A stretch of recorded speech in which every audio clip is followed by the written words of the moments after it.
Assalamualaikum warahmatullahi wabarakatuh. Innal hamdalillah nahmaduhu wa nasta'inuhu wa nastaghfiruh wa na'udzu billahi min shururi anfusina wa min sayyiati a'malina. May yahdihillahu fala mudilla lahu wa man yudlil fala hadiya lahu. Asyhadu an la ilaha illallah wahdahu la syarika lahu. وأشهد أن محمدًا عبده ورسوله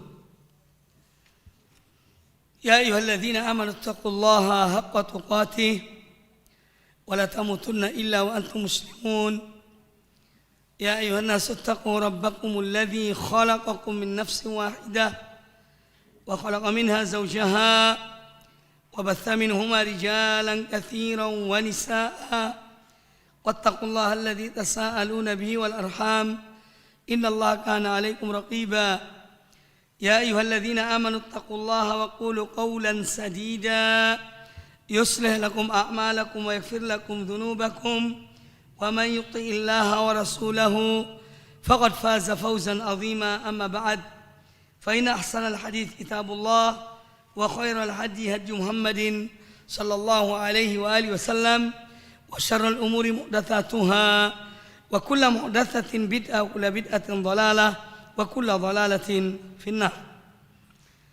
Ikhwani dan akhwati fillah rahimakumullah. Alhamdulillah, pertama-tama marilah kita memanjatkan rasa syukur kita kepada Allah Azza wa Jalla. Falillahil hamdu awwalan wa akhiran. Segala puji hanya milik Allah pertama dan terakhir atas berbagai nikmat karunia Allah yang dianugerahkan kepada kita, sehingga pada kesempatan yang baik ini kita dipertemukan Allah Subhanahu wa taala dalam kajian insyaallah tentang menggapai ridha Allah Subhanahu wa taala dan iman, ilmu dan amal. Tidak lupa pula saya haturkan jazakumullah khairan kepada Takmir Masjid Al-Muttaqin di Malang ini dan semua panitia yang telah menyiapkan berjalannya kegiatan kita ini, majelis ilmu kita ini. Mudah-mudahan Allah Subhanahu wa taala menerima semua amal ibadah kita dan menjadikannya sebagai pemberat timbangan amal soleh kita di hari kiamat kelak. Yauma la yanfa'u malun wala banun illa man atallah biqalbin salim. Hari ketika tidak bermanfaat harta dan anak kecuali orang yang datang kepada Allah dan membawa hati yang selamat. Tema yang ingin disampaikan pada kesempatan yang baik ini sebetulnya juga salah satu gebrakan kepada kaum muslimin untuk memahami Islam secara benar. Karena Islam yang dibawa oleh Nabi sallallahu alaihi wasallam itu datang dengan membawa perubahan. Perubahan yang luar biasa besarnya. Terutama merubah kepribadian-kepribadian.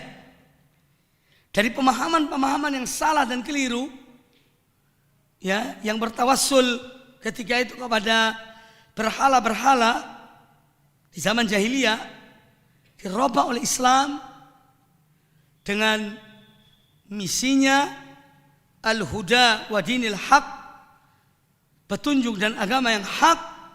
Maka lahirlah kemudian manusia terbaik, generasi terbaik dari umat manusia, yaitu para sahabat dan orang-orang yang mengikuti mereka dengan baik. Kita melihat dalam realita kaum muslimin atau sebagian dari mereka. Bahkan kita sebelum mengenal Islam dengan detail dalam arti dan dalil-dalilnya dalam membimbing manusia kepada jalan yang benar, kita menganggap agama itu yakni sekedar yang penting kita alhamdulillah lahir dari keluarga muslim. Kita mengikuti ibadah-ibadah yang diperintahkan, terutama sholat 5 waktu, dan sekedar mengamalkan apa yang menjadi tradisi, kebiasaan yang sudah ada sebelumnya. Tetapi setelah kita belajar, kita mengetahui dalil, memahami kitab Allah, sunnah Nabi SAW, ternyata Islam itu memiliki misi yang tidak sekedar seorang itu hanya beragama begitu saja. Tapi justru Islam menginginkan dari umatnya ini menjadi manusia-manusia yang bersungguh-sungguh, yang berkualitas, yang manfaatkan waktu dan umur mereka dan sebaik-baiknya sebagaimana para sahabat-sahabat Nabi SAW dahulu dan orang-orang yang mengikuti mereka dengan baik. Maka dari itu, tatkala kita melihat sebagian dari kaum muslimin terkadang tertimpa penyakit, yaitu yang penting aku ini sebagai seorang muslim, walaupun itu hanya di atas kartu identitas, lalu kemudian mengharapkan dari Allah Ta'ala sesuatu yang lebih dari seorang yang mati syahid di jalan Allah, atau bahkan lebih dari itu. Nah, ini berarti pola pikir yang salah dan keliru di dalam memahami Islam. Dan alhamdulillah ada dakwah salaf, dakwah sunnah ini, dakwah tauhid, kita lebih mengetahui dan memahami bahwa Islam tidak sekedar seorang menjalankan apa yang menjadi kewajibannya, tetapi lebih dari itu adalah Islam yang dibawa oleh Nabi SAW ternyata membawa perubahan dalam perilaku seseorang, dalam cara berpikir seseorang, sehingga bisa menuju kepada manusia yang mendekati kesempurnaan. Karena tidak ada yang sempurna kecuali Rasulullah SAW. Tapi paling tidak mendekati kesempurnaan dan memahami Islam secara benar. Makanya tatkala kita melihat sebagian kaum muslimin, itu memang menjadi harapan setiap orang muslim untuk mendapatkan ridho Allah Subhanahu wa Ta'ala. Tetapi antara keinginan dan realita perbuatan itu ibarat dua yang berlainan arah. Keinginan mendapat ridho Allah misalnya berada di utara, tetapi sebagian kaum muslimin untuk mencapai ridho Allah yang berada di utara itu menuju ke selatan. Dalam realita, dari perbuatan, dari amalan. Nah, oleh karena itu kita ingin memahami betul bahwa memang ternyata Islam yang menjadi tujuan setiap orang mukmin adalah untuk mendapatkan ridho Allah Subhanahu wa Ta'ala, tidak hanya dengan sekedar pengakuan, sekedar pembicaraan, sekedar bahan obrolan, tidak. Tapi dia harus dengan tiga hal tersebut, yang sebelumnya adalah tentu rahmat Allah Subhanahu wa Ta'ala, yaitu iman, ilmu, dan amal. Iman, ilmu, dan amal. Tiga komponen yang tidak bisa dipisahkan. Dan ini yang dipahami oleh para sahabat, dipahami oleh para pengikut mereka yang baik. Ini yang dipahami oleh mereka. Oleh karena itu mari kita ingin untuk memahami masalah ini, poin per poin saya akan bicarakan, yaitu tema pada kesempatan yang baik ini.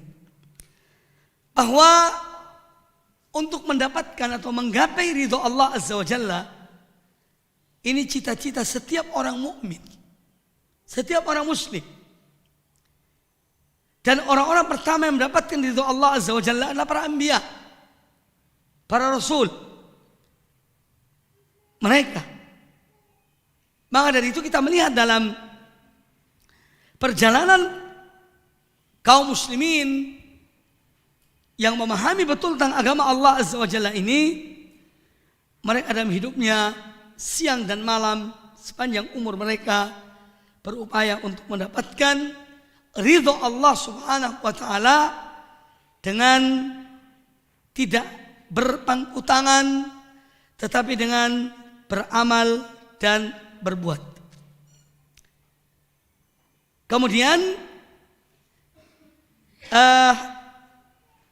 yang perlu kita ketahui juga bahwa ridho Allah Subhanahu wa taala ini adalah sesuatu yang terbesar yang ingin dicapai oleh seorang mukmin.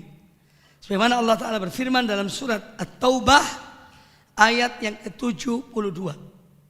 Wa ridwanun minallahi akbar. Dan menggapai keridhaan dari Allah itulah yang terbesar.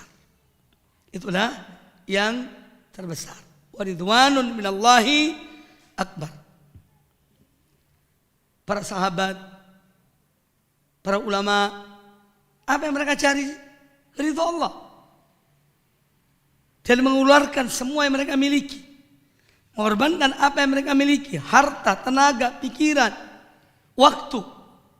Semua dalam rangka mendapatkan ridho Allah Subhanahu wa ta'ala. Allah SWT menyebutkan satu contoh dalam Al-Quranul Karim tentang Nabiullah Musa alaihissalam.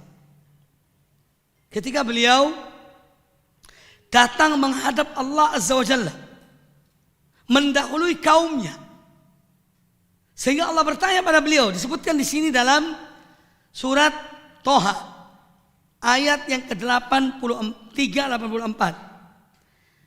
Allah bertanya kepada Musa alaihissalam, "Wa ma a'jalaka an qaumika ya Musa?" Apa yang menyebabkan engkau mendahului kaummu, wahai Musa? Yang datang kepada Allah Ta'ala, kepada panggilannya. Qal, Musa berkata, hum ulai ala athari. Mereka itu ada di belakang aku. Ini mereka menyusul aku. Wa ajiltu ilaika rabbi litardo. Dan aku bergegas menghadapmu, bersegera menghadapmu wahai Tuhanku, wahai Rabbku, agar engkau meridhoi aku. Jadi dalam mendapatkan ridho Allah dengan bergegas,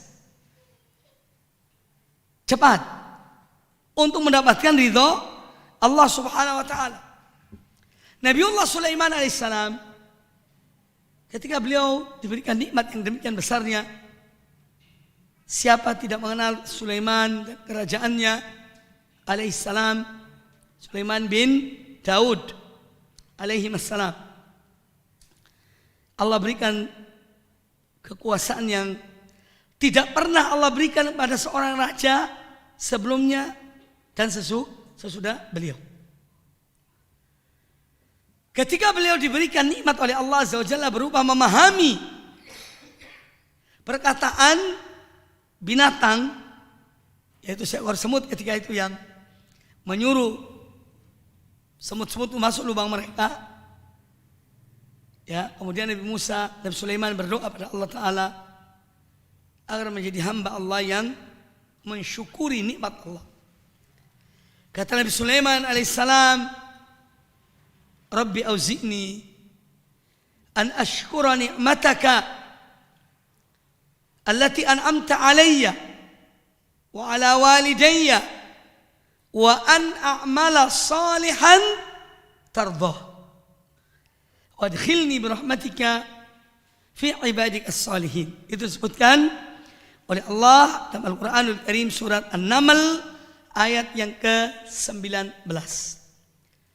Rabbi auzi'ni, wahai Rabbku, wahai Tuhanku, doronglah aku, ilhamilah aku, an ashkura ni'mataka, agar aku senantiasa mensyukuri nikmatmu, allati an'amta alayya, yang telah engkau anugerahkan padaku, wa ala walidayya, dan kepada kedua orang tuaku, wa an a'mala salihan tardah, dan agar aku melakukan amal yang soleh yang engkau ridhoi, dan sebab amal soleh itu engkau meridhoi aku. Ya. Wa adkhilni birahmatika fi ibadik as-salihin, dan masukkanlah aku dengan rahmat-Mu ke dalam golongan hamba-hamba-Mu yang soleh. Maka mendapatkan ridho Allah adalah perangai setiap anbiya, rasul, utusan Allah Subhanahu wa taala. Termasuk tentu Sayyidul Mursalin, Nabi kita Muhammad sallallahu alaihi wasallam. Kemudian para sahabat, generasi yang terbaik dari umat ini. Mereka juga adalah orang-orang yang disebutkan oleh Al-Quranul Karim. Setelah mereka diberi hidayah, diberikan taufik oleh Allah Azza wa Jalla untuk memeluk Islam, maka mereka mengejar ketertinggalan mereka selama di zaman jahiliyah. Dengan mereka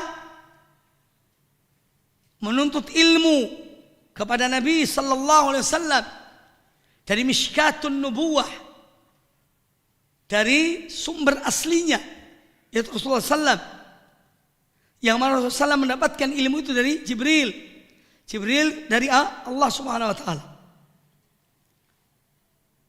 Maka mereka mengejar untuk mendapatkan ridho Allah taala, sebagaimana Allah taala berfirman dalam surat Al-Fatah ayat yang ke-29. Surat Al-Fatah 29.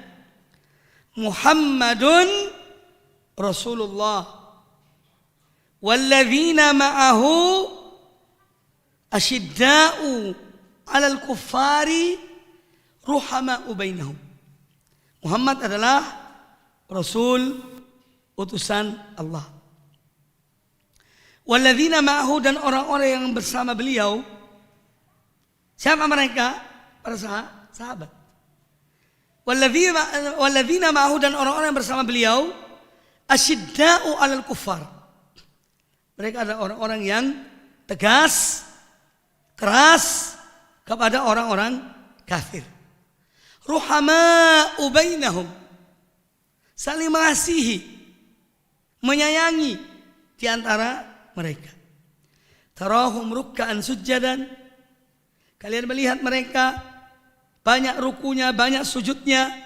Yabtaghuna fadlan minallahi wa ridwana.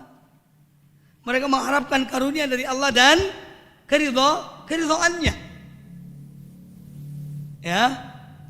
Simahum fi wujuhim min atharis sujud, tampak pada wajah-wajah mereka bekas-bekas sujud mereka. Ini bercahaya wajah-wajah mereka itu. Ya. Ini yang dimaksud dengan atharu sujud. Bukan tanda hitam di kening, tapi cahaya orang berwudu itu lain dengan yang tidak berwudu. Cahaya orang sholat lain dengan orang yang tidak sholat. Ada cahayanya.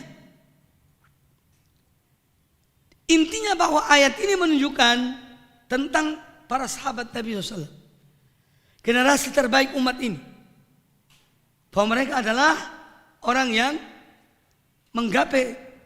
mengejar ridho Allah Azza wa Jalla dengan apa? Beramal. Mereka berjihad di jalan Allah, berperang. Mereka menuntut ilmu di majelis Rasulullah SAW. Mereka juga orang-orang yang bangun sholat di malam hari, berperang di pagi hari. Mereka berdakwah, mereka mengajar. Ya.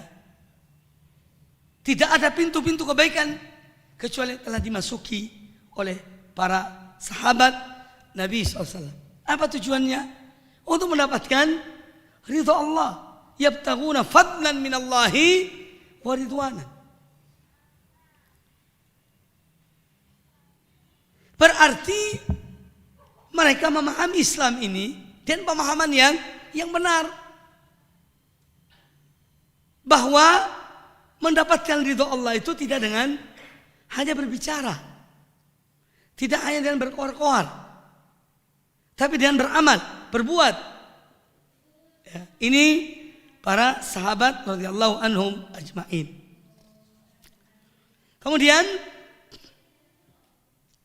tentu untuk mendapatkan ridha Allah Azza wa Jalla, sebagaimana dalam tema pembahasan kita, ada 3 poin. Yang pertama, iman. Iman ini syarat mutlak. Untuk mendapatkan ridho Allah, syarat mutlaknya adalah iman kepada Allah.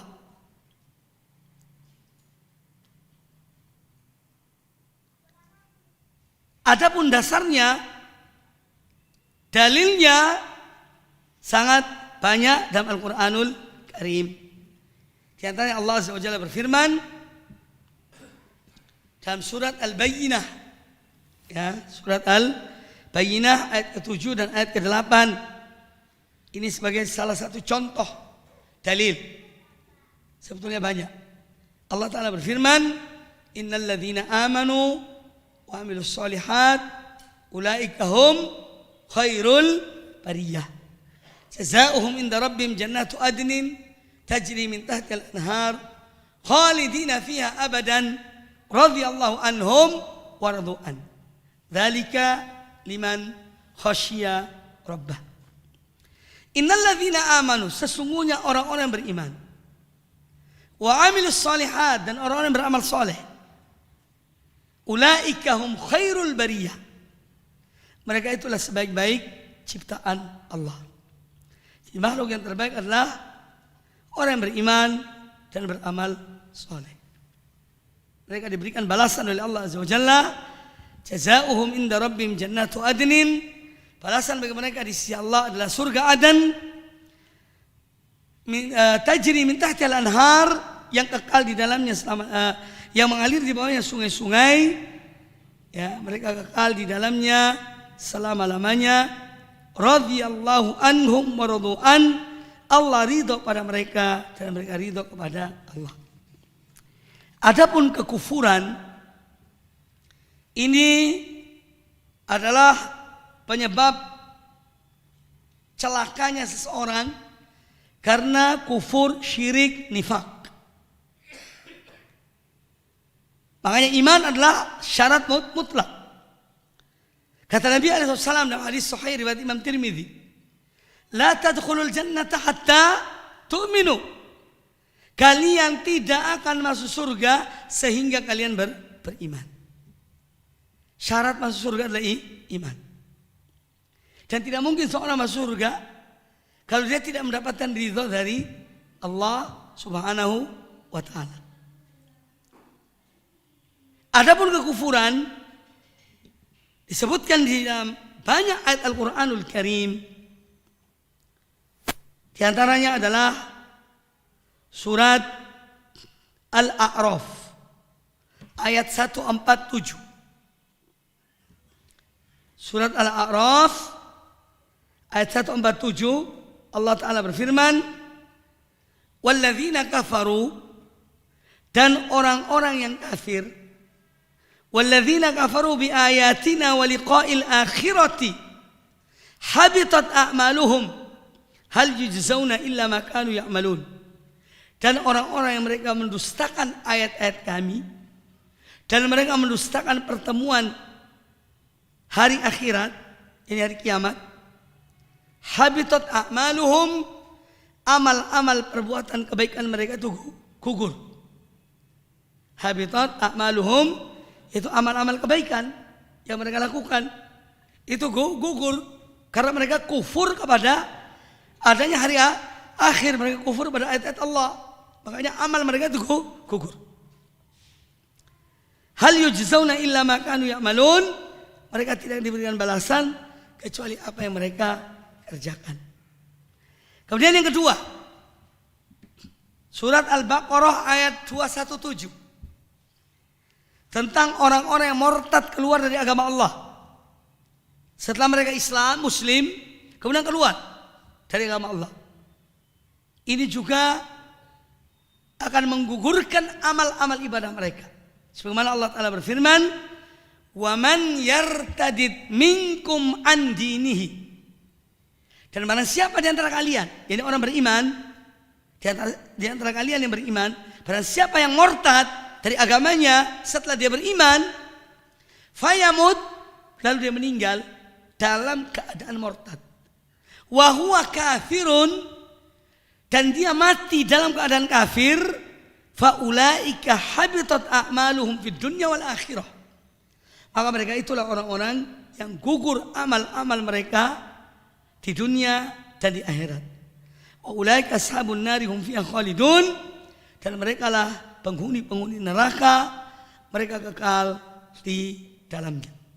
Jadi intinya bahwa iman adalah syarat mutlak mendapatkan ridha Allah Subhanahu wa taala. Sedangkan kekufuran adalah penghalang mutlak bagi keridhaan Allah Subhanahu wa taala. Ini yang pertama. Adapun hadis Nabi sallallahu alaihi wasallam tentang iman ini dari Abu Hurairah radhiyallahu anhu, beliau berkata, Su'ilan Nabi sallallahu alaihi wasallam ayyul a'mali afdalu.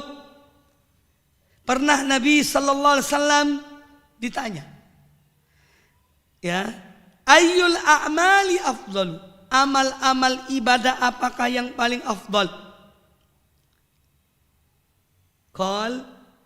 Kata Nabi sallallahu alaihi wasallam, imanun billahi wa rasulihi, iman kepada Allah dan kepada Rasulnya. Qila thumma madza, kemudian beliau ditanya lagi, lalu amal apa lagi yang lebih afdal? Qal jihadun fi sabilillah, kata beliau, berjihad di jalan Allah.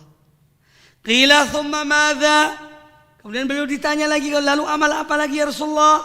Qal hajjun mabrur, kata beliau, haji yang mabrur.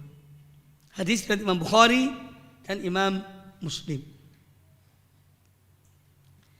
Di dalam hadis ini Rasul alaihi salatu wassalam ditanya tentang iman. Ditanya tentang amal. Ayul a'mali afdalu, amal apakah yang paling afdal? Yang pertama kali disebutkan oleh Nabi sallallahu alaihi wasallam adalah imanun billahi wa rasulihi. Itu beriman kepada Allah dan kepada Rasulnya. Padahal sebagaimana kita mengetahui, ya, tentang iman itu, kalau dikatakan iman dan definisinya, yang pertama kali adalah di hati ini. Tapi beliau ketika ditanya amal apakah yang paling afdal, kata beliau iman pada Allah dan Rasulnya. Ini menunjukkan bahwa semua amal yang dilakukan oleh seorang hamba, dari amal-amal ibadah, harus dilandasi oleh iman kepada Allah dan kepada Rasulnya. Ini landasan bagi diterimanya semua amalan-amalan yang dilakukan oleh seorang hamba tanpa didasari oleh iman kepada Allah dan Rasulnya, maka amal itu tidak diterima. Amal itu akan gugur.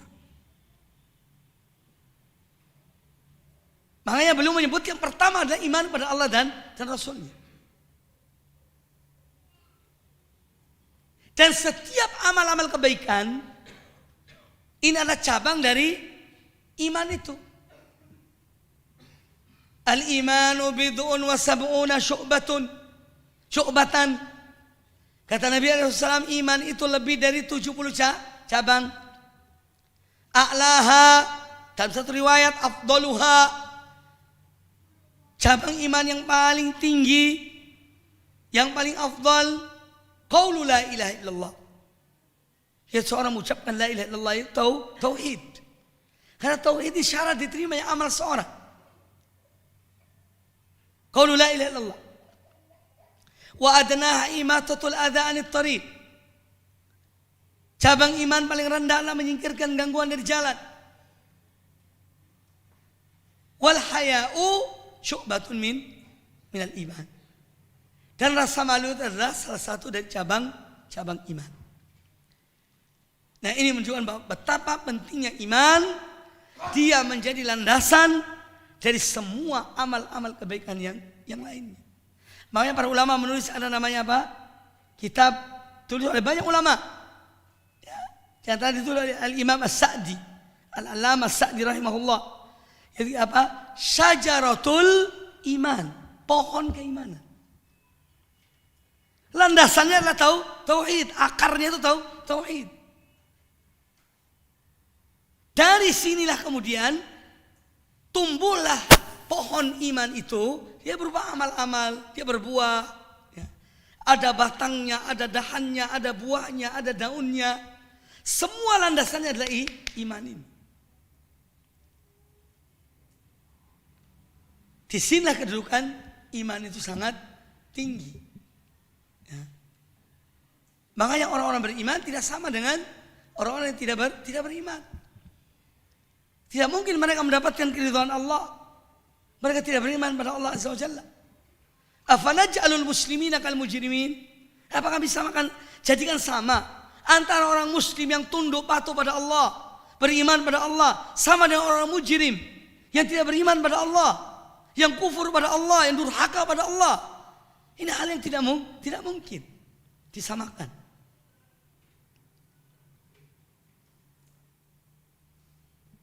Ini tentang iman.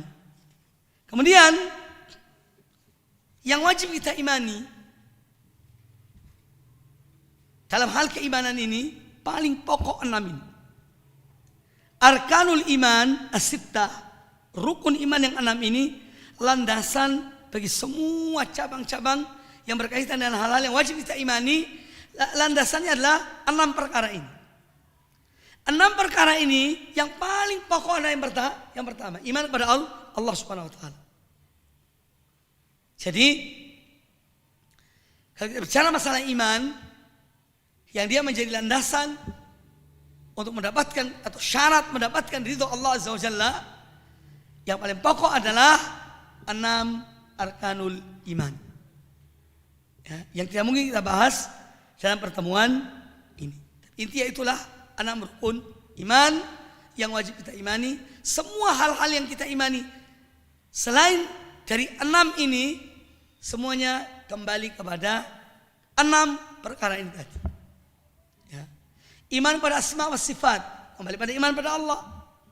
Iman pada uluhiyah Allah, kembali pada iman pada Allah.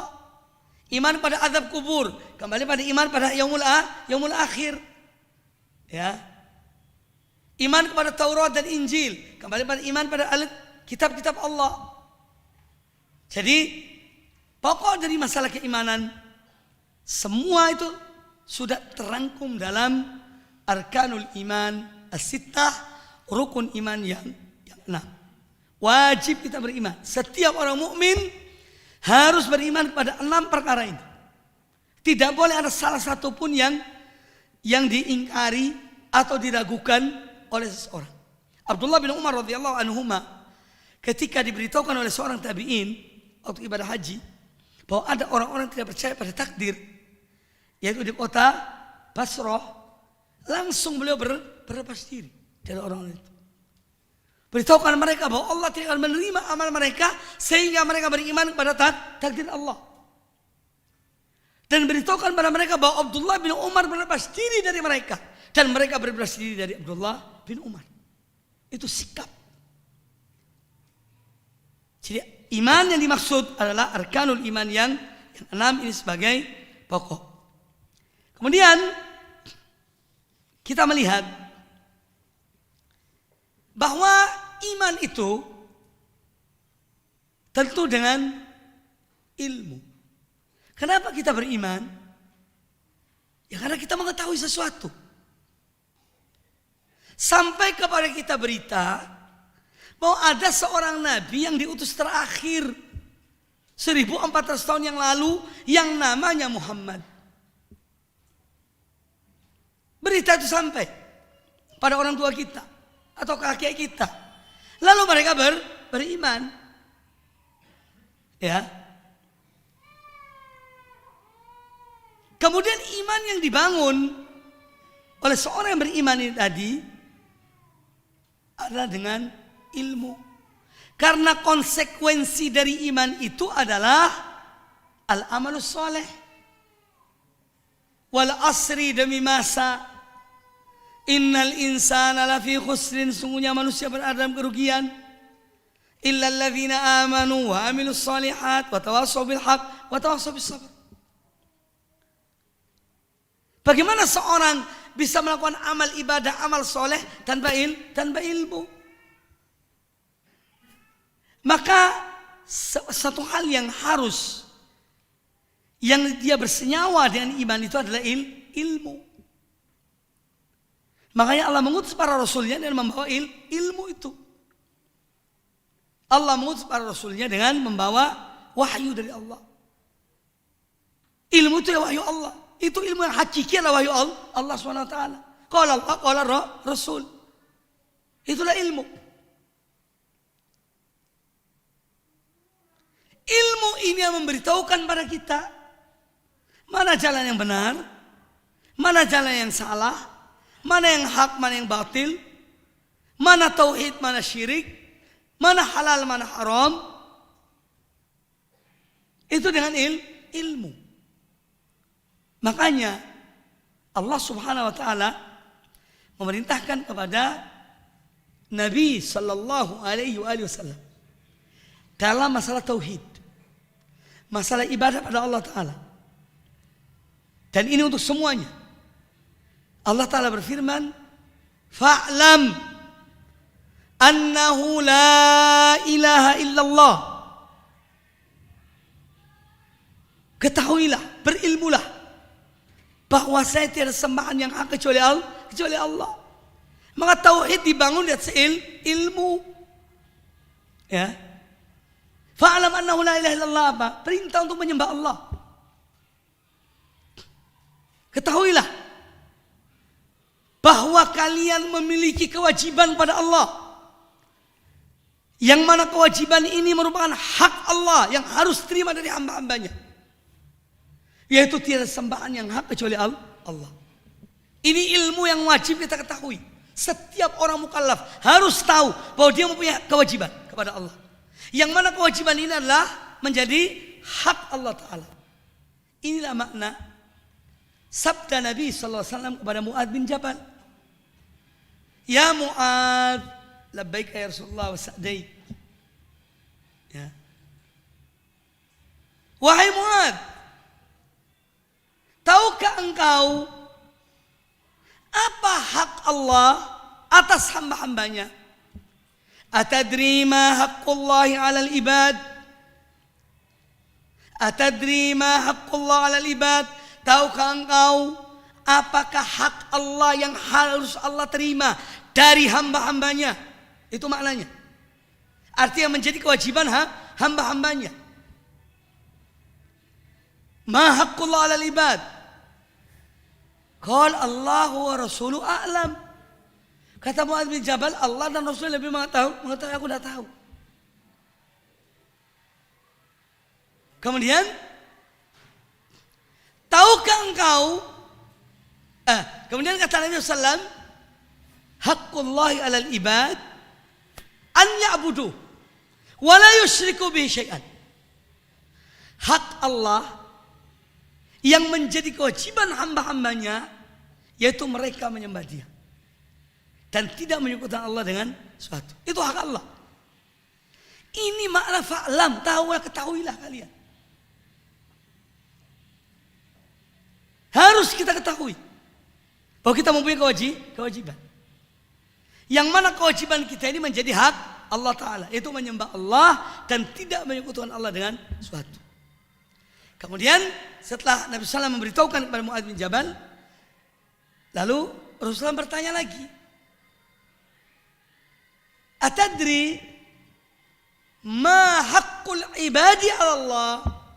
Tahukah engkau Mu'adz apakah kewajiban, apakah yang menjadi hak para hamba dari Allah Ta'ala kalau mereka menyembahnya pada Allah? Jadi Allah mewajibkan dirinya. Sebetulnya tidak ada kewajiban bagi Allah suatu. Tapi Allah mewajibkan dirinya bagi hamba-hambanya yang beribadah kepada Allah dan tidak menyekutukan Allah dengan suatu. Allah wajibkan dirinya untuk menyelamatkan mereka dari azab api neraka. Allah wajibkan dirinya. Pada dasarnya tidak ada kewajiban bagi Allah Ta'ala. Allah zat yang maha kuasa.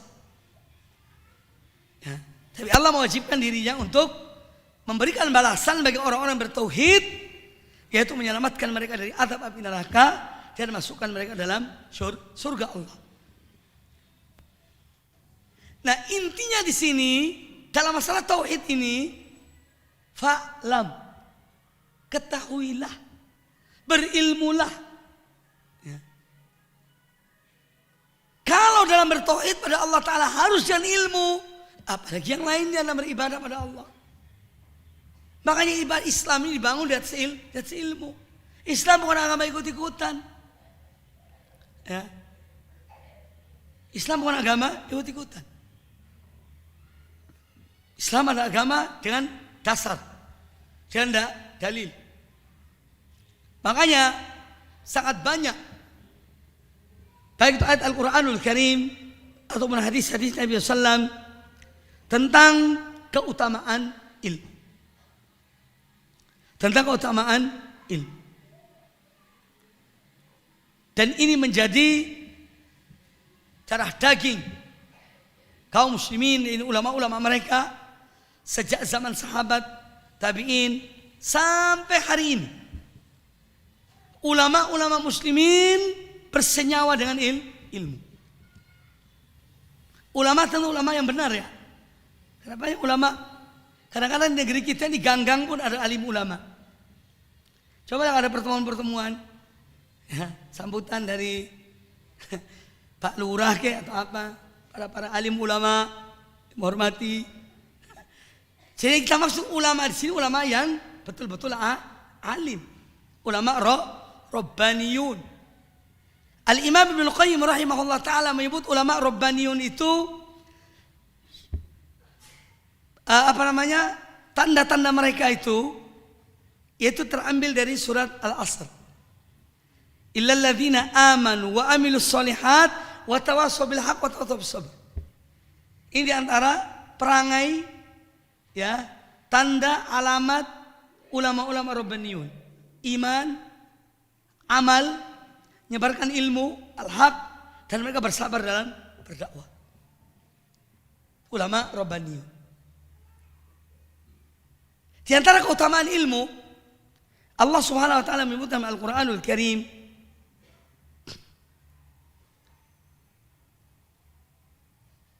yarfa'illahu alladhina amanu minkum walladzina utul ilma darajat. Ya, dalam surah Al-Mujadilah Allah mengangkat derajat orang yang berilmu di antara kalian, orang yang beriman dan berilmu dengan beberapa derajat. Makanya kemuliaan itu dan ilmu, semua bentuk kemuliaan yang bisa dilihat di dunia ini, entah itu jabatan, entah itu harta, atau yang lain garis keturunan, tidak akan ada yang bisa melebihi kemuliaan dan ilmu. Tidak ada.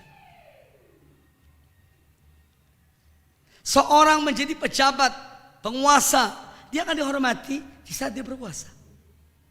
Begitu selesai kekuasaannya, ya sudah, kita duduk sama rendah, berdiri sama tinggi. Bahkan kadang-kadang tidak digubris. Orang punya harta pun begitu. Dia hormati karena hartanya. Begitu jatuh, ya sudah selesai ya masanya. Ya. Tapi ilmu tidak. Ya. Ilmu itu tidak. Sepanjang sejarah manusia, ilmu tetap dimuliakan. Dan ulama tetap dihormati. Itu kelebihannya ilmu. Ya. Makanya, carilah kemuliaan dan ilmu. Tentu yang maksud ilmu din di sini. Ya. Ayat ulama-ulama kaum muslimin sampai hari ini, kita melihat mereka masih dikenang. Buku-buku mereka dibaca. Mereka terus didoakan. Makanya seorang mulia itu dengan agamanya dan ilmunya. Ketika kita mencari kemuliaan dan selain ilmu, selain agama, kita akan dihinakan. Inilah ucapan dikatakan oleh Amirul Mukminin Al-Khalifatul Rashid Umar bin Khattab radhiyallahu anhu. Kata beliau, nahnu qaumun a'azzanallahu bil Islam. Kami adalah kaum yang Allah muliakan dengan Islam. Ya. Faman ibtagha izzan bighairihi adzallahu Allah. Atau kama qala radhiyallahu an. Maka barang siapa mencari kemuliaan selain dari Islam, Allah hinakan dia. Allah hinakan dia. Dan Islam itu ilmu. Bukti sejarah sudah menjelaskan bagaimana ulama dan ilmu itu dimuliakan dalam Islam. Jadi ilmu dengannya seorang mendapatkan ridho Allah. Kata Nabi SAW dalam hadis riwayat Imam At-Tirmidzi dan yang lainnya. Dari Abu Hurairah radhiyallahu an, "Man salaka tariqan yaltamisu fihi ilman, sahalallahu lahu bihi tariqan ilal jannah." Barang siapa menempuh jalan atau suatu jalan, dia menuntut ilmu di jalan tersebut, maka Allah mudahkan baginya jalan menuju surga. Allah mudahkan jalan menuju surga. Tidak mungkin seorang masuk surga tanpa ridho Allah Ta'ala. Jadi jalan yang membawa seorang pada surga adalah ilmu. Untuk mendapatkan ridho Allah, mendapatkan surga Allah, mendapatkan cinta Allah adalah dengan ilmu. Dan ini yang dipahami oleh para salaf dahulu. Itu yang dipahami oleh mereka dan mereka jalankan.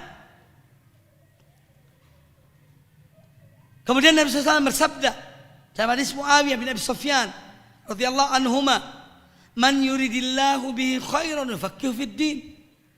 Pada siapa yang Allah menghendaki kebaikan baginya, Allah pahamkan dia dalam agama. Ya. Dan banyak hadis-hadis Nabi sallallahu alaihi wasallam yang menunjukkan tentang kemuliaan ilmu. Bahkan seorang selamat dari azab api neraka dan dimasukkan surga oleh Allah Azza wa Jalla ketika dia mati dalam keadaan betul-betul mengetahui tentang keesaan Allah. Sebagaimana hadis Utsman bin Affan radhiyallahu anhu, kata Nabi alaihi salam, "Man mata wa huwa ya'lamu annahu la ilaha illallah, dakhala al-jannah." Barang siapa yang meninggal dan dia betul-betul yakin tentang keesaan Allah, tiada sembahan yang hak kecuali Allah, dia masuk surga. Wa huwa ya'lam. Jadi dia tahu betul, yakin betul. Jadi sudahlah, kita tidak perlu ragu tentang jalan ilmu yang sedang kita tempuh. Jangan memilih yang lainnya. Ya. Inilah jalannya. Dan alhamdulillah kita hidup di masa yang Allah mudahkan kita ilmu. Dan pemahaman salaf. Kita belajar tauhid dan sunnah dan pemahaman para salafus saleh radhiyallahu anhum ajma'in. Ini satu nikmat yang luar biasa besarnya. Kita telah menempuh insyaallah dan seizin Allah jalan menuju ridha Allah Subhanahu wa taala. Hanya saja bisa istiqomah atau tidak. Itu masalahnya. Karena hati ini berbolak-balik, ya muqallibal qulub tsabbit qalbi ala dinik. Ya, hati ini berbolak-balik. Kemudian yang ketiga, kita melihat tadi sudah disebutkan tentang para sahabat. Yang ketiga apa poinnya? Salah amal perbuatan. Serta iman. Kemudian kita belajar. Ayo kita amalkan. Mengejar ridho Allah itu dengan amal perbuatan. Dan alangkah nikmatnya kita. Bahwa amal-amal soleh itu sangat banyak dalam Islam ini. Lapangan-lapangan kebaikan. Luar biasa banyaknya. Ya. Semua pintu-pintu kebaikan dibuka oleh Allah Ta'ala. Sekarang Allah mengatakan persilakan masuk.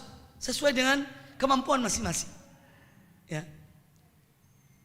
Ada yang dengan pintu harta, pintu sholat, pintu puasa, pintu zakat, pintu sedekah, ya, dan yang lainnya. Dari pintu-pintu kebaikan. Ya. Amal itu besar atau kecil dibukakan pintu oleh Allah Ta'ala. Ketika Allah menyebutkan, "Faman ya'mal mithqala dzarratin khairan yarah." Pada siapa mengerjakan suatu amal kebaikan walaupun 1 titik dzarrah, dia akan melihatnya. Ini sebetulnya sugesti bagi kita itu. Jangan gampangkan amal yang kecil itu. Bisa jadi seorang melakukan amal yang kecil itu besar di sisi Allah. Kita tidak tahu. Tapi terkadang naudzubillah min dzalik, seorang mengerjakan amal yang besar, tak ada apa-apanya di sisi Allah. Karena ini niat. Ya. Maka peluang-peluang yang ada pada kita ini harus manfaatkan untuk beramal.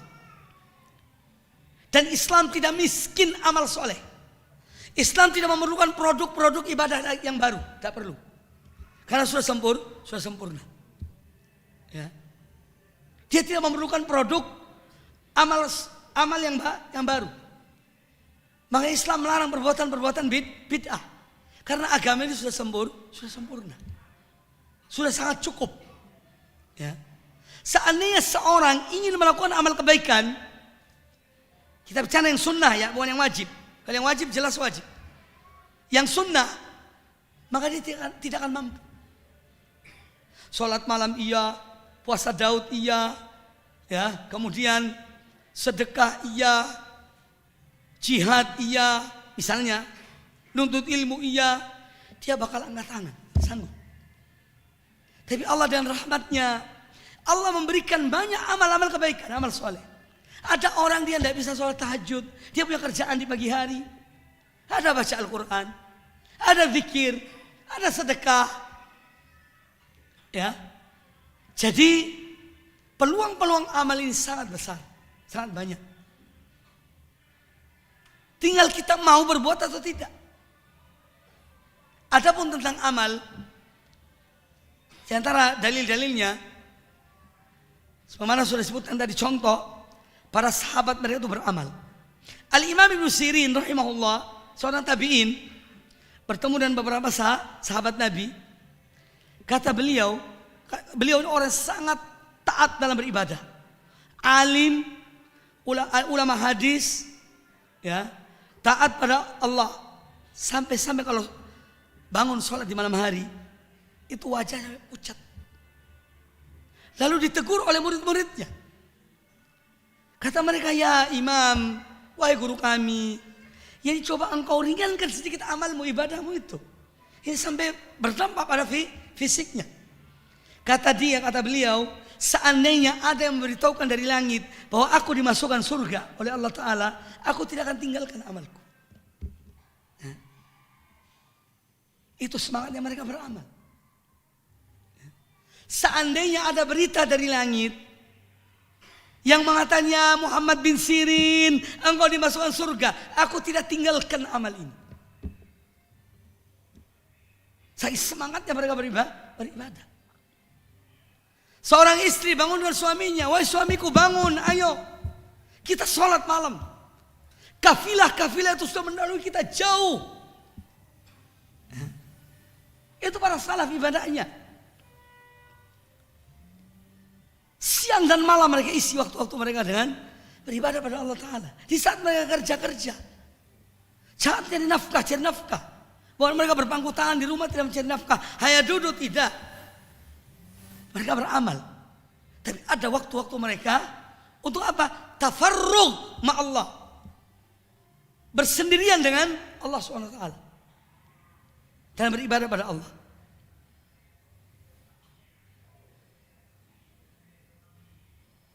Ini contoh para salaf. Tarahum rukka'an sujjadan yabtaguna fadlan minallahi wa ridwana. Engkau melihat mereka para sahabat, kata Allah Ta'ala, ruku dan sujud. Rukka itu banyak ruku artinya. Sujud banyak sujud artinya.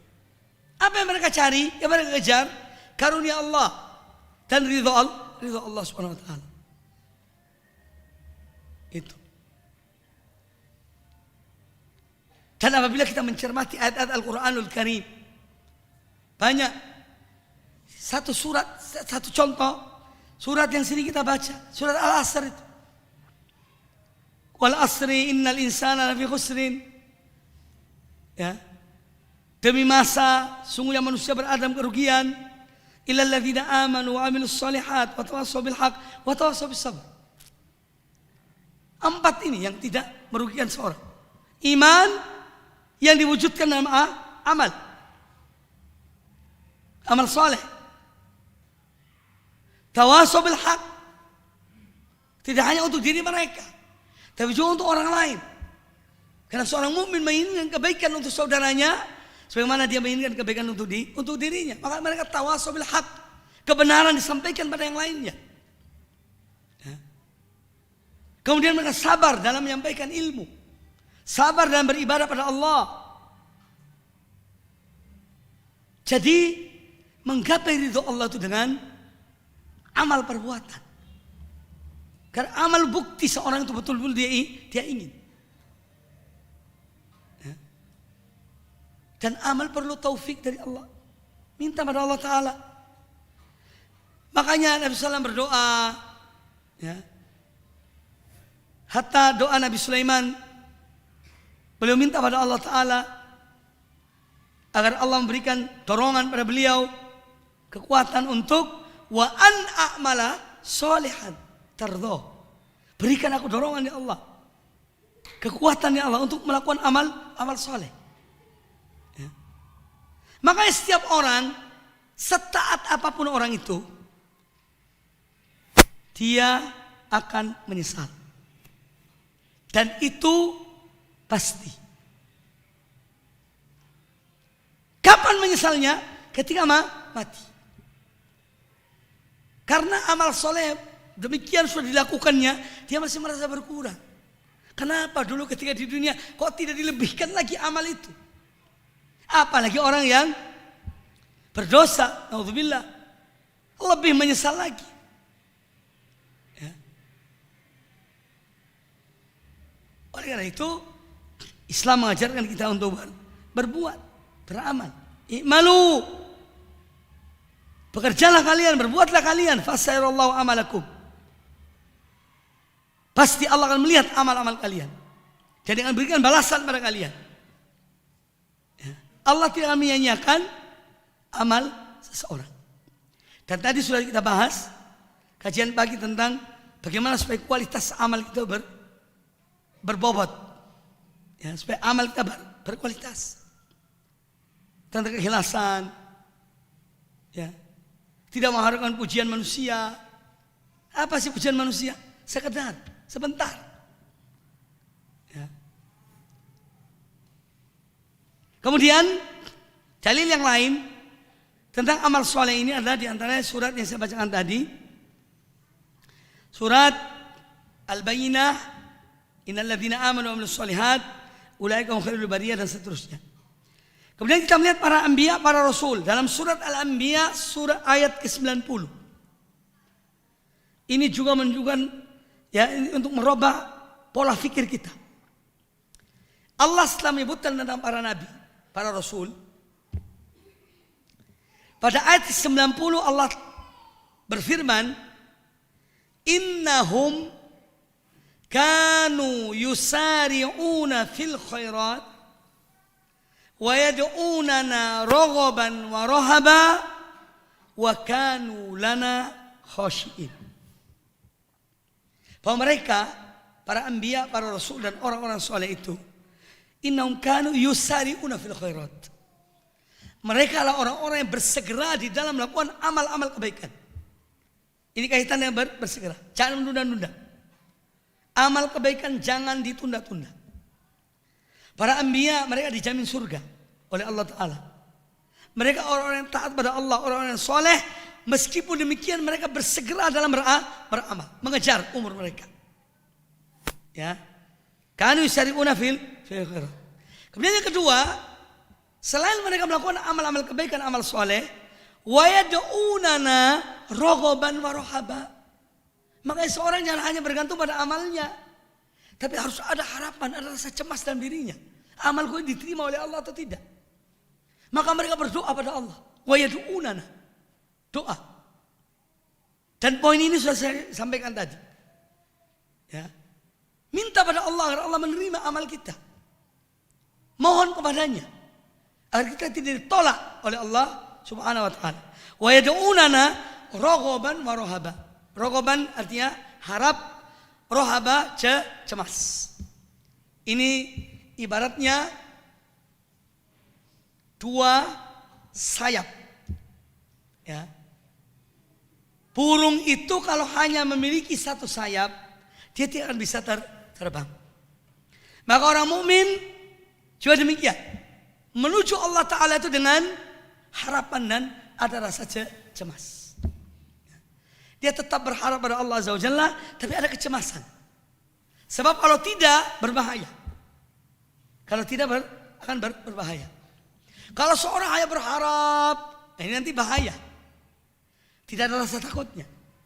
Kalau seorang hanya takut, tidak ada harapannya, pun akan membawa orang kepada putus asa dari rahmat Allah. Maka ini para ulama menyebutkan, ya, al-khauf war-raja, ar-raghab war-rahbah, ini ibarat dua sayap yang dengan seorang mukmin berjalan menuju Allah Subhanahu wa taala.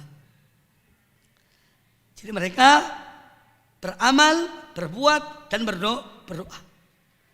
Wa kanu lana khashiin. Dan mereka adalah orang-orang yang takut kepada kami, khusyuk. Apa perbedaan antara khusyuk dengan takut? Sebagian ulama mengatakan bahwa kalau takut itu dalam hati seseorang.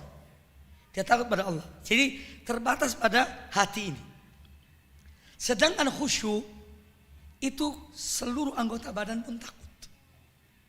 Sehingga ketika dia menghadap Allah dalam sholatnya misalnya, itu menyeluruh hati dan seluruh anggota badannya. Ada rasa takut. Makanya karena takutnya dalam hati ini mengucurkan air mata. Berarti ini dia takut itu tidak hanya di hati ini. Sampai kadang-kadang mungkin gemetar. Ya. Karena takut pada Allah Subhanahu wa taala. Jadi intinya khusyuk itu memang rasa takut yang lebih menyeluruh. Tapi tidak membuat orang putus asa. Ya. Kanu lana khashiin. Mereka khusyuk kepada kami.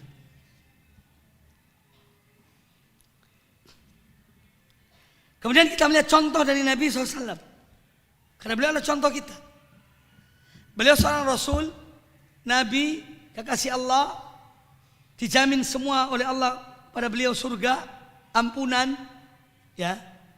Tapi beliau pun mesti demikian. Sholat di malam hari, sampai kakinya bengkak, telapaknya terpecah-pecah. Ditanya oleh Ummul Mukminin Aisyah radhiyallahu anha, ya Rasulullah, lima fa'alta? Mengapa Anda lakukan hal ini? Artinya menunjukkan bahwa dalam rangka mensyukuri Allah Ta'ala, beliau itu berbuat, beliau beramal. Dan beliau contoh, walaupun tidak mungkin kita sama dengan beliau. Tapi intinya bahwa dalam menggapai ridho Allah Azza wa Jalla harus dengan beramal. Walaupun tentu hadis Nabi SAW menyebutkan kalian masuk surga bukan karena amalmu, tapi karena rahmat Allah. Sahabat bertanya, apakah engkau juga tidak demikian Rasulullah? Ya, aku pun demikian. Masuk surga bukan karena amalku, tapi karena rahmat Allah berikan pada aku. Ya. Namun yang harus dipahami dalam hadis itu bahwa amal itu adalah penyebab sebagai sebab, tapi bukan balasan. Surga itu bukan Allah membalas amal kita, ya, bukan. Karena kalau dibandingkan amal kita dengan balasan yang Allah berikan, itu tidak sebanding. Sekarang satu contoh. Dalam kehidupan kita sehari-hari, ada orang becak, Pak tolong antar saya ke situ. Antar. Kita kasih dia 50.000. Loh kok Pak banyak sekali? Iya kan? Oh jaraknya dekat sama dia 10.000. Kok dikasih banyak sekali? Dia merasa bahwa ini bukan hak aku. Apa sih kerjaanku? Hanya sekian 1 kilometer, mungkin berapa ratus meter. Tapi kok dikasih kok banyak sekali? Jadi amal kita dibandingkan dengan surga yang Allah berikan, atau amal seorang hamba dibandingkan dengan surga yang Allah berikan, tidak ada apa-apanya amal itu. Tidak ada apa-apanya amal tersebut dibandingkan balasan Allah Ta'ala.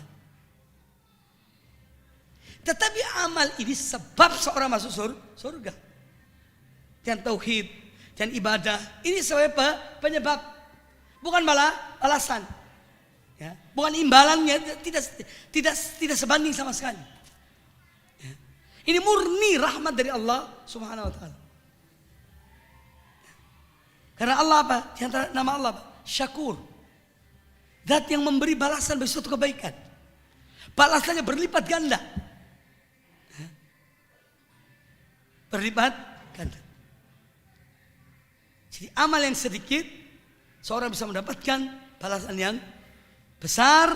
Itu karena rahmat Allah Subhanahu wa ta'ala. Ya. Kemudian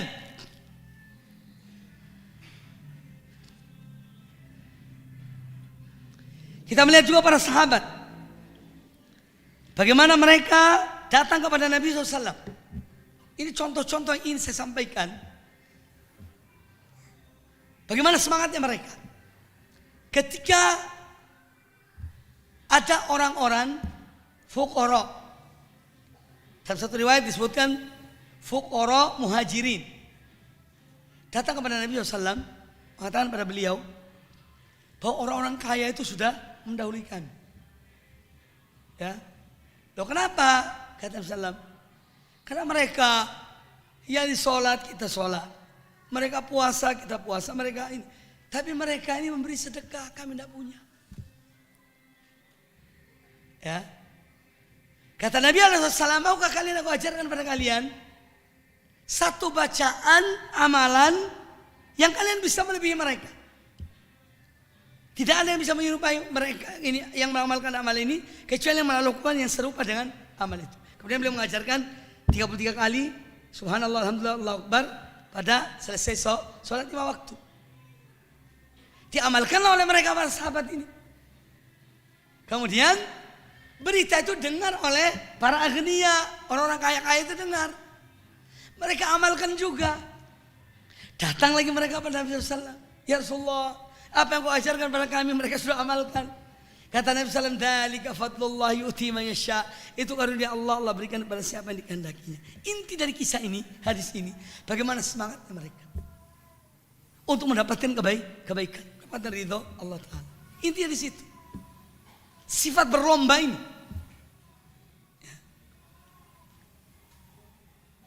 Intinya di situ.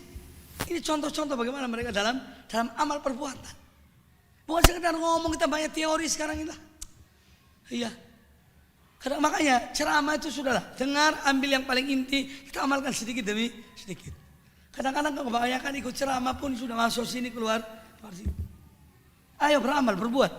Sempatan yang ada dikejar. Adapun amalan-amalan yang dengannya seorang mendapatkan ridho Allah Ta'ala itu banyak. Di antara sudah saya sebutkan tadi, ya. Kemudian mensyukuri nikmat Allah. Mensyukuri nikmat Allah ini salah satu amal yang dengannya seorang mendapatkan ridho Allah. Allah sebutkan dalam surat Az-Zumar ayat yang ke-6. Sedikit lagi. In takfuru fa innallaha ghaniyun ankum. Jika kalian bersyukur, maaf, in takfur, jika kalian kufur pada Allah, kalian durhaka pada Allah, fa innallaha ghaniyun ankum. Sesungguhnya Allah tidak memerlukan kalian. Wala yarda li ibadihil kufur. Dan Allah tidak ridho hamba-hambanya itu kufur. Wa in tashkuru yardahu lakum. Dan jika kalian bersyukur, Allah ridho pada kalian. Maka mensyukuri nikmat Allah salah satu di antara amalan-amalan yang dengannya seorang mendapatkan ridho Allah Subhanahu wa ta'ala. Itu bersyukur kepada Allah. Makanya dalam hadis Rasulullah SAW kata beliau, Inna Allah la yarda anil abdi idza akala aklatan hamidallah wa idza syariba syarbatan hamidallah.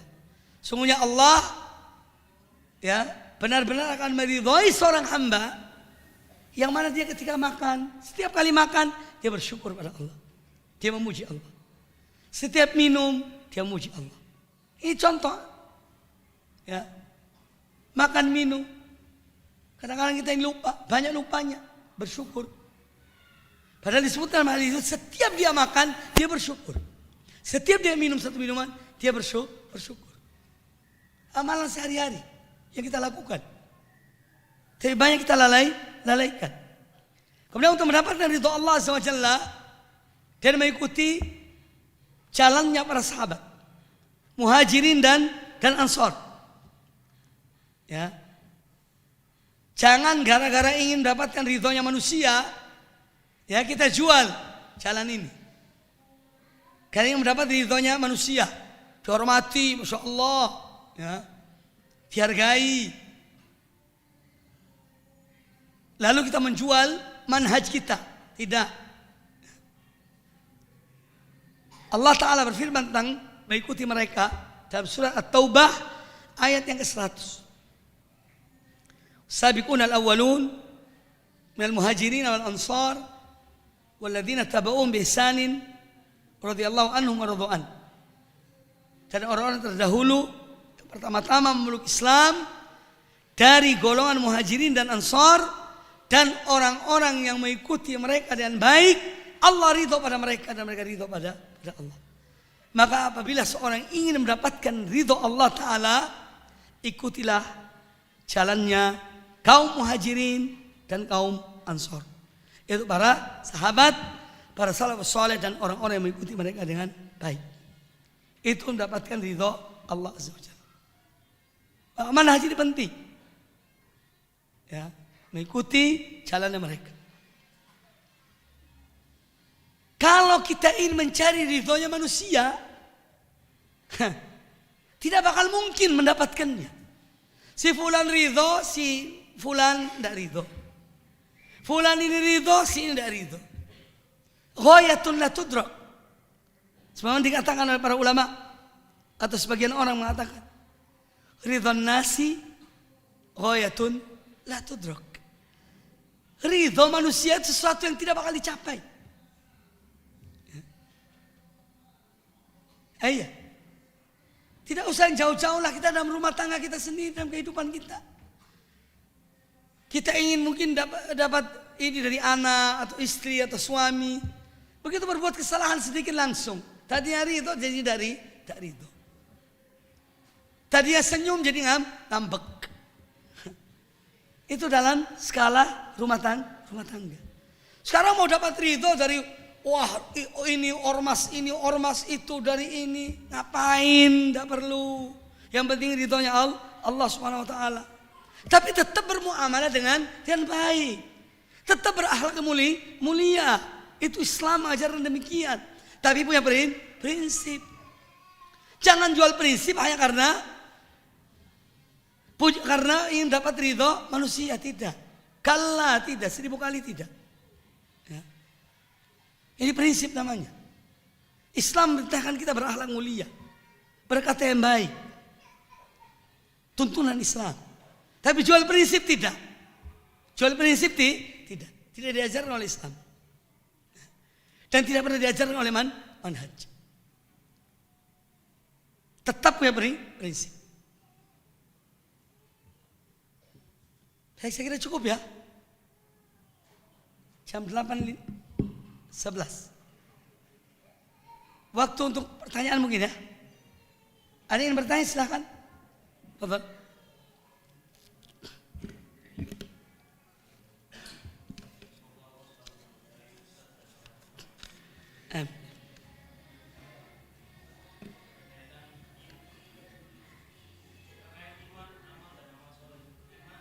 Ilmu dan amal ya.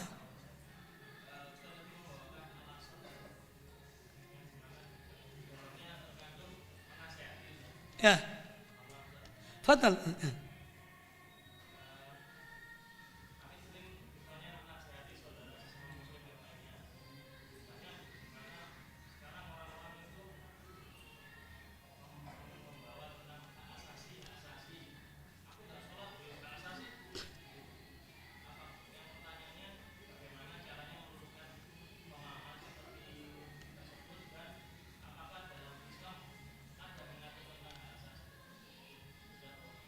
Baik, pertanyaan bagus. Memang tentu yang mengatakan demikian kebanyakan mungkin orang yang tidak punya ilmu. Ya. Dan bagaimana syubhat hak asasi itu telah merebak pada pemikiran sebagian kaum muslimin, dan itu tentu tidak benar. Hak asasi paling asasi adalah seorang hamba menyembah Allah Subhanahu wa taala. Karena Allah ciptakan manusia untuk beribadah pada Allah. Ini hak yang paling wajib dari seorang hamba pada Allah taala, sebetulnya begitu. Bukan malah sebaliknya, ya. Bukan malah sebaliknya. Ada berkaitan dengan masalah nasihat, kita mempunyai kewajiban untuk menasihati, itu saja. Adapun orang itu mau lakukan atau tidak itu perkara di dia. Jadi yang penting kita lakukan apa yang menjadi kewajiban kita. Ya, terutama dalam hal ini adalah keluarga kita sendiri, diri dan keluarga. Ya ayyuhalladzina amanu qu anfusakum wa ahlikum nara. Wahai orang-orang beriman, peliharalah diri kalian dan keluarga kalian dari azab api neraka. Maka kewajiban kita yang paling wajib pada keluarga kita. Kalaupun ada teman, saudara, famili dan yang lainnya, kita tetap menasihati. Tapi kita tidak usah memaksakan. Itu mungkin belum sampai kepadanya ilmu itu. Ya. Dan kadang-kadang memang tidak mau sholat itu. Bawa alasan hak asasi memang tidak mau sholat. Kamu udah ngurusi aku, urusi dirimu sendiri. Ibaratnya begitu sebetulnya. Ya. Nah seperti ini ya sudah. Selebihnya kita serahkan pada Allah Ta'ala. Yang penting kita telah adainal wajib, sudah melaksanakan yang wajib. Selebihnya serahkan pada Allah Ta'ala. Jelas ya? Ustadz, bagaimana sikap seorang muslim jika berhadapan dengan pelaku maksiat? Sama, nasihati kalau bisa. Tidak semua nasihat didengar. Imam Ahmad pernah ditanya, kapankah aku mengingkari kemungkaran? Kata Imam Ahmad bin Hanbal, kalau kamu didengar. Kalau kamu didengar. Artinya kalau kamu merasa bahwa kamu jika mengingkari kemungkaran tidak bakal didengar oleh orang itu, ya sudah diam. Tapi ingkari dengan hati. Makanya derajat mengingkari kemungkaran itu 3. Yang mempunyai wewenang, kemampuan, dia rubah dengan tangannya. Tapi tidak semua orang mempunyai wewenang dan kemampuan. Maka turun ke yang kedua dengan lisan, dengan nasihat. Dan tidak semua orang mendengar nasihat kita, maka mengingkari dengan hati. Ya, ini jadi apa yang disampaikan di sini, yang ditanyakan ini tidak lepas dari ya tadi itu. Ya. Tugas kita menasihati kalau bisa. Tapi tidak semua orang bisa mendengar nasihat kita. Kadang-kadang kamu itu siapa sih? Sejak kapan sih kamu ini? Kan gitu ya. Itu menjual bahwa dia membangkang orang ini. Ya sudah, stop, cukup. Jazakallah khair, terima kasih. Ayo. Jangan emosi. Orang diingatkan dulu. Tidak usah. Anda itu cari kerjaan namanya. Sudah. Harus lapang dada. Baik. Pertanyaan berikutnya, Ustadz,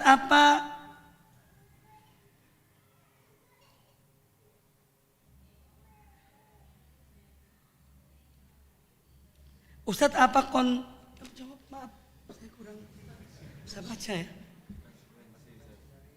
Itu apa tulisan itu?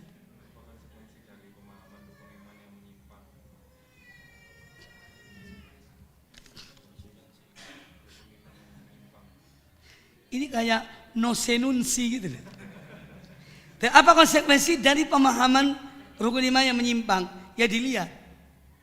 Orang yang menyimpang dari pemahaman ini, dia ini jahil apa tidak?